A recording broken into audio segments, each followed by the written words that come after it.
I'm David Rayfield, and I'm the co-founder of the Jewish Grandparents Network. And in the light of what happened yesterday, we were wondering whether we should change the format of this evening or whether we should have it at all. And Ron said, we must go on. This is what we do. We will mourn, but at the same time, we will celebrate our time together and our families. So tonight, we're going to continue with we're going to move forward with the agenda as we've set.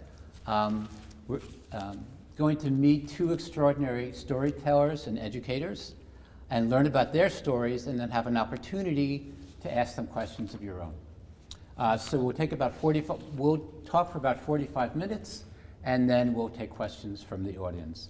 To my left, I'm delighted to introduce Georgia's own, Atlanta's own Marshall Duke, who is Charles Howard Candler, a professor of psychology at Emory University and a core faculty member of the Emory Study of Myth and Ritual in American Life and an active member of our Atlanta Jewish community.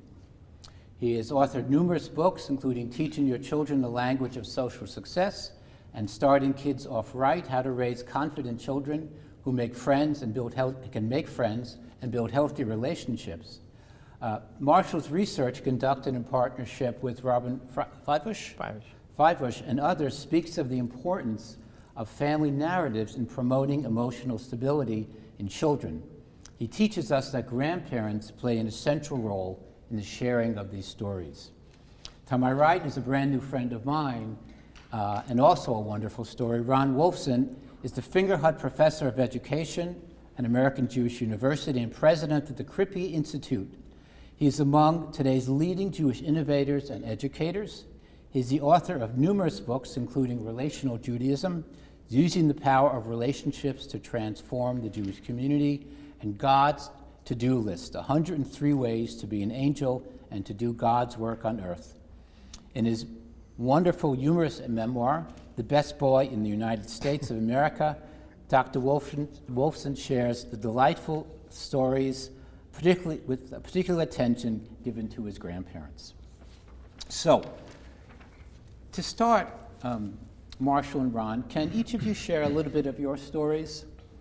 Please, Marshall, go ahead. My story. So can you hear me? Yeah. Yes? Okay.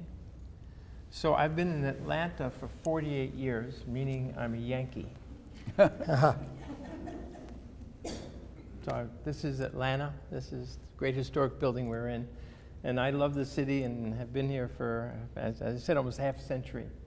And have been touched, actually, by what Rabbi said about this place being so meaningful for tonight, since the temple bombing arguably was the last greatest terrible thing to happen specifically to the Jewish community in this country. And obviously what's happened in Pittsburgh is now being said to be the most terrible event ever in our history, happening in a Jewish setting. So my story, why am I sitting here, is that I have always been fascinated with Bubba Mises, grandmother's stories. Right. I grew up with a grandmother who told me Bubba Meisters. I didn't know they were until I would recount to my parents something my grandmother said, and they would say, "It's a Bubba Meister. It's a story, literally, that a grandmother tells." And the reason I became more recently interested in this is because of this project that David mentioned, which was an Emory program, which was entitled the Emory Center for the Study of Myth and Ritual in American Life. Myth and Ritual in American Life. And we were endowed by the Sloan Foundation to study the ways in which American families were being pulled apart by both mom and dad working and not being able to do the kinds of things that seemed to maintain families in past years. Much more difficult to be sort of like a close-knit nuclear family. More often what would happen is that families would sort of disband every morning, and everybody would go in different places, and then they would come together again at night. And we were interested in things that might be more centripetal, to use a physics term, things that hold things in rather than make them fly out. So we did a project for about 10 or 11 years, and I can talk about this in either 6 hours or 5 minutes. So I'll do the 5-minute version. The 5-minute version is that we've found that the more children knew about their family history, the stronger they were, the more resilient they were, the less likely they were to get into trouble at school, to get into trouble with the law. They did better in their grades, in their schoolwork. There was something healthy about knowing the history of your family. And we began to study this. What about this? Knowing where you come from seems to build strength and resilience in children. And this brought us to the grandparents, because it turns out that the short answer to what makes children more resilient, knowing about their family history, comes down to how they learn about their family history. And the way they learn about their family history is that somebody tells them. If you think about it, you know, from the time, if anything you know from the time you were born and back is hearsay.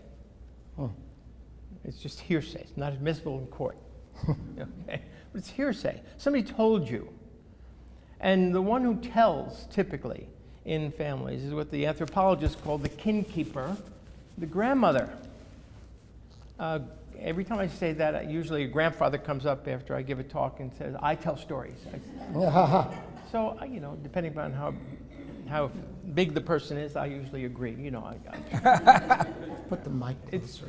Grandparents are the ones who tend to tell the stories. They tell the stories over and over. They tell them in different circumstances. They tell them when needed.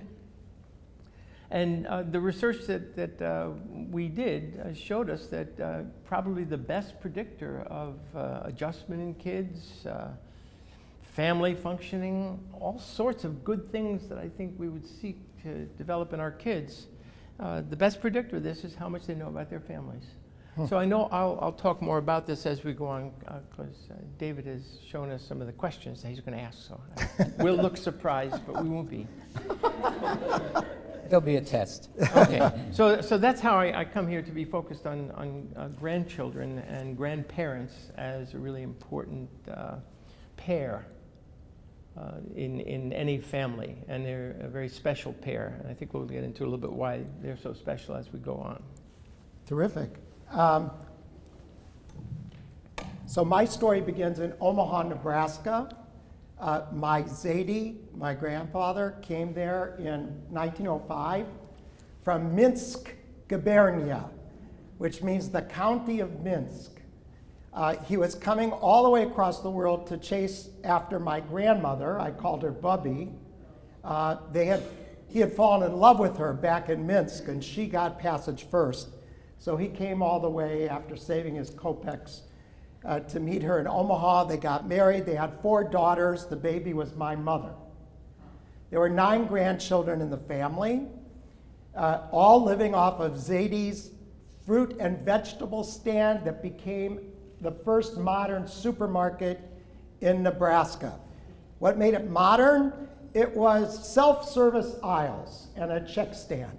And before then, it was a general store where you went up to the counter.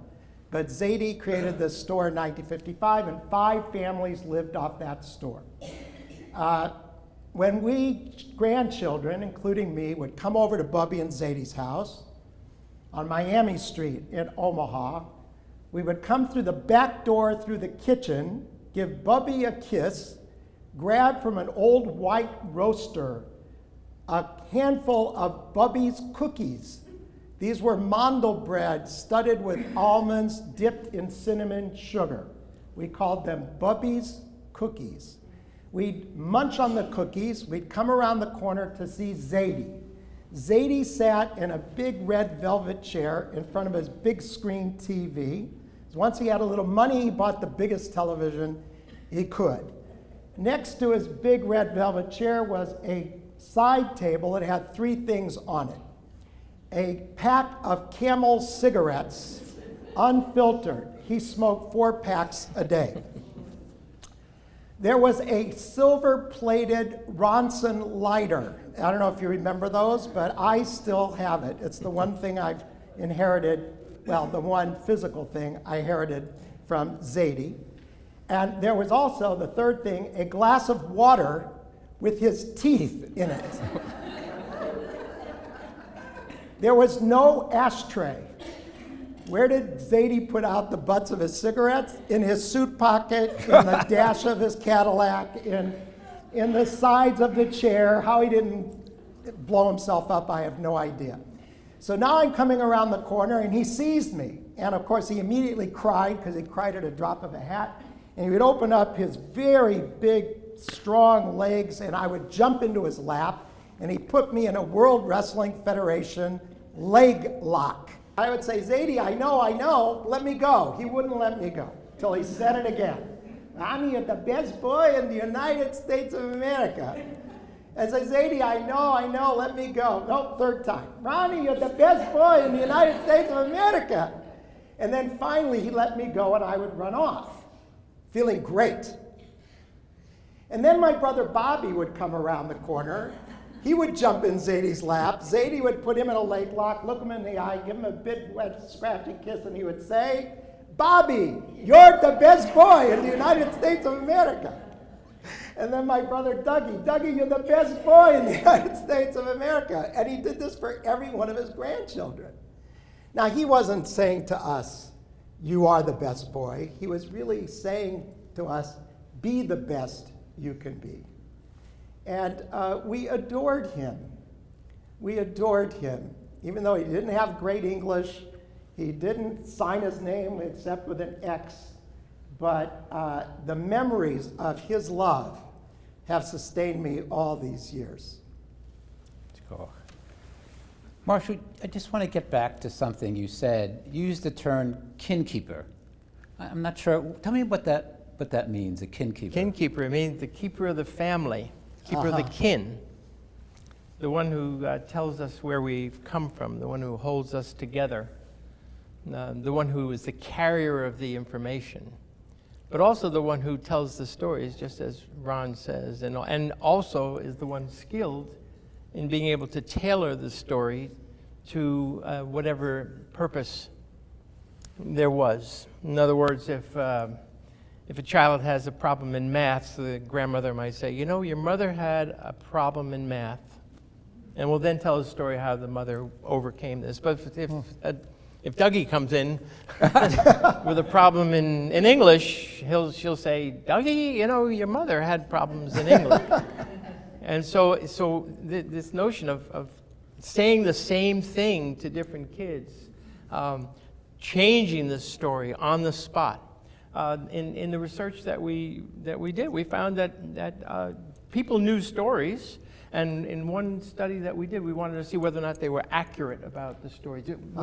What they said to us, I know about where my grandparents grew up, and I know some stories about my mother when she was a child, and we'd say, okay, well, what were they? And they'd tell us, and then we would actually ask their parents if the answer was correct, and it rarely was, because the stories were not true.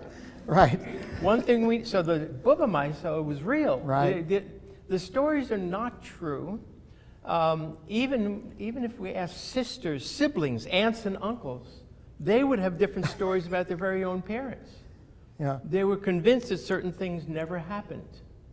They were convinced that other things did happen. Yeah. And so in each family, there would be several stories about a particular event. It turned out that it didn't matter. It didn't matter. If the kids had a story that was compelling, reassuring, strengthening, that was what they needed. The accuracy was secondary. And doing it over and over. I love what Ron is saying about this, because they would say the same thing, and if they didn't know that we heard it over and over. Yes. Because my grandmother used to always wish me, when I left the house, she lived in our house on the lower floor, And every time we left, she would say something to me in Hungarian Yiddish, which is a very special language that I understood only because she was the only person in the world who used it. And she always said the same thing to me in Hungarian Yiddish. It was essentially, go in health, come back in health. Yes. Have luck and blessing and forgiveness. Geh gesund and komm gesund. That's right. Yeah. Geh Geh gesund. A muzzle, slach, and a bracha, and slach, she would say. Something to that effect. And she would say it all the time. And I said, well, it's pretty special for me, you know. But then if I was leaving, if my brother left first, he would get the same thing. And everybody who left the house would get it. And I thought I was the only one, for example, who got the message that, that I had to do really well in school, because if I didn't, then they would put it in the newspaper. It's true. See, I believed it. So I had to be the best boy. They had to be the best. I actually read that article. What's the newspaper? So the grandparent, the kin keepers, they feel that this is their place, and I think it is their place, by the way. I think that parents don't have the same ability to tell the stories that the grandparents can tell, because there's a special connection between the grandchildren and the grandparents.